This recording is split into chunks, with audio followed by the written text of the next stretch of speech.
மேற்கச்சி மயில மேகாட்டு கோவிலில கதை ஒன்று நடக்குதம்மா.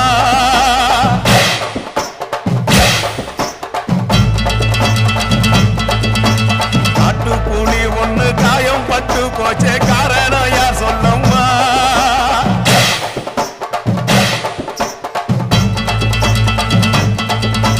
சாத்தோடு கையில் சத்தம் முழங்கிட தாயடி பொங்கிடம்மா.